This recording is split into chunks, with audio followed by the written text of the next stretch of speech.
Bonjour à tous et bienvenue pour cette nouvelle correction vidéo de l'exercice 13, page 235 et 15, page 236. Avant de passer à la correction, je voudrais faire une remarque. Donc j'ai bien visualisé le travail qui m'a été envoyé par la plupart d'entre vous. Donc certains ont oublié dans le cahier de leçons d'effectuer les constructions, c'est-à-dire que quand il y avait marqué figure à main levée et figure avec les instruments de géométrie, c'était à vous de réaliser les constructions en vous aidant de la vidéo dont je vous avais mis le lien sur le blog et également sur le fichier cours. Deuxième remarque, j'ai regardé les constructions aussi faites dans le cahier d'exercice.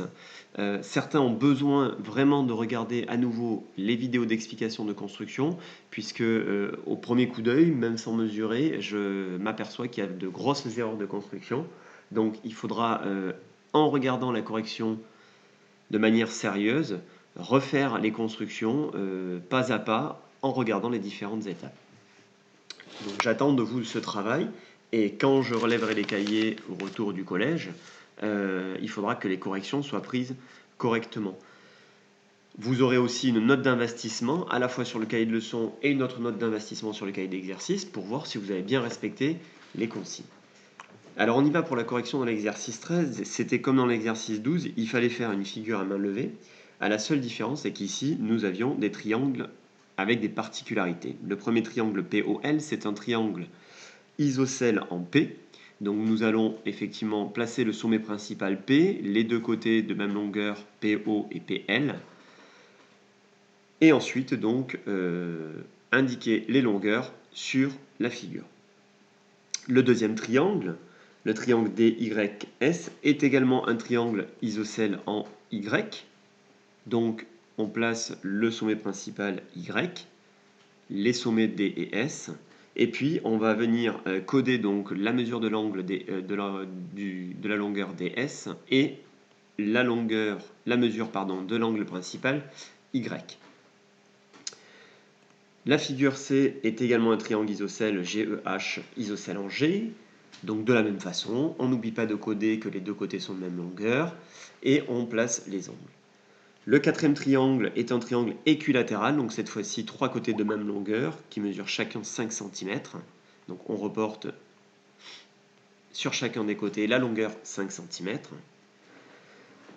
Le KE est un triangle rectangle en C, c'est-à-dire que l'angle C est un angle droit. Donc là, quand vous faites la figure à main levée, appliquez-vous de manière à faire quand même un triangle qui ressemble à un triangle rectangle. Aidez-vous éventuellement des lignes du cahier qui sont perpendiculaires. On vient donc noter les informations sur le côté CA et sur l'angle F. Et enfin, le triangle BUT qui est à la fois rectangle et isocèle. Donc il a un angle droit ici, l'angle U, et deux côtés de même longueur, les côtés UB et UT. Voilà pour la correction de cet exercice 13. Je vous conseille de corriger sérieusement en complétant vos figures ou en les corrigeant si vous avez fait des erreurs. Et éventuellement à revenir plusieurs fois en arrière sur la vidéo si la correction a été trop rapide. Passons désormais à la correction de l'exercice 15, page 236. Dans cet exercice, il fallait dans un premier temps effectuer une figure à main levée, comme je vous l'ai conseillé à chaque fois dans chaque exercice, et puis ensuite tracer les figures en vraie grandeur. Donc là, je conseille vraiment à tout le monde de vérifier au fur et à mesure de la vidéo, est-ce que vous avez bien les bonnes longueurs, est-ce que vous avez bien utilisé la même méthode. S'il est utilisé le rapporteur, il faut que vous, à la maison, vous utilisiez le rapporteur. S'il est utilisé le compas, il faut aussi utiliser le compas. Donc on y va pour le cas numéro A, donc on avait un triangle quelconque. On commence par tracer le côté GH de longueur 8 cm. Et à l'aide du compas, donc il faut bien utiliser le compas, on va placer le point I à 6 cm du point G et à 5 cm du point H. Donc on a tracé deux arcs de cercle de rayon 6 cm à partir du point G, de centre G, et un cercle de centre H et de rayon 5 cm. Encore une fois, si la construction a été trop rapide, revenez en arrière, revisionnez 2-3 fois la construction pour bien comprendre le mécanisme. On passe au cas petit b, donc toujours pareil, on fait la figure à main levée du triangle MON, encore ici un triangle quelconque. On indique bien les informations sur les longueurs des côtés et sur la mesure de l'angle M. Et puis, on commence la construction. Donc, on commence par tracer le côté MN de 4,5 cm. Puis, à l'aide du rapporteur, je fais une petite pause sur la construction.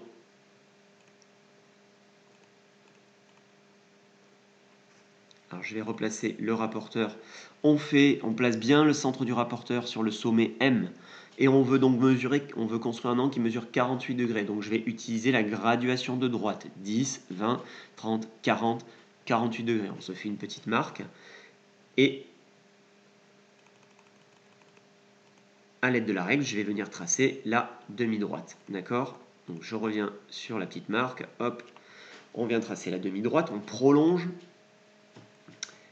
Et on peut mesurer directement 7 cm pour le côté MO. Ou on peut utiliser aussi le compas pour donc placer le point O à 7 cm du point M sur la demi-droite que nous venons de tracer.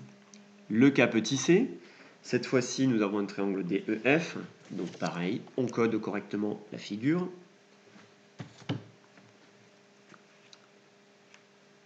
Et on y va pour la construction. On commence par tracer le segment DE de longueur 8 cm. Puis, on construit l'angle de 45 degrés de sommet D.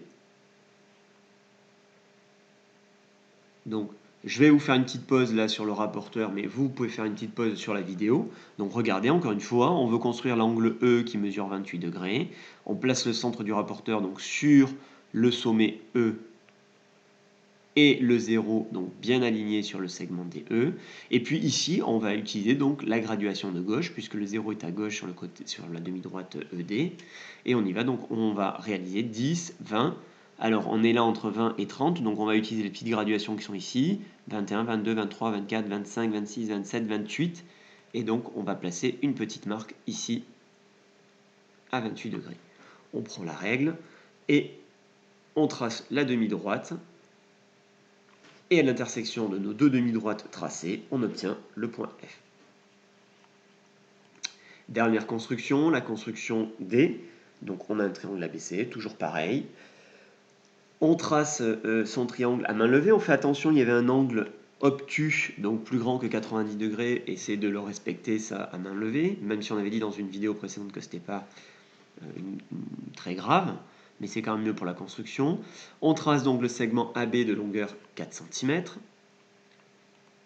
On vient positionner toujours le rapporteur sur le centre, enfin sur le sommet A, pardon, et le 0 donc bien aligné. On va utiliser cette fois-ci la graduation de droite et mesurer 130 degrés. Donc 10, 20, 30, 40, 50, 60, 110, 120, 130, 132 degrés.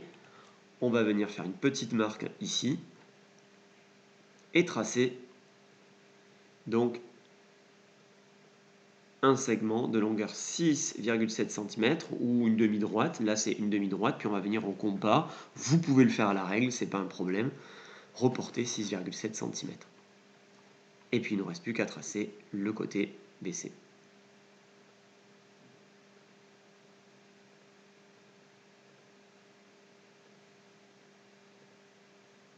Et voilà pour la dernière construction de cet exercice 15.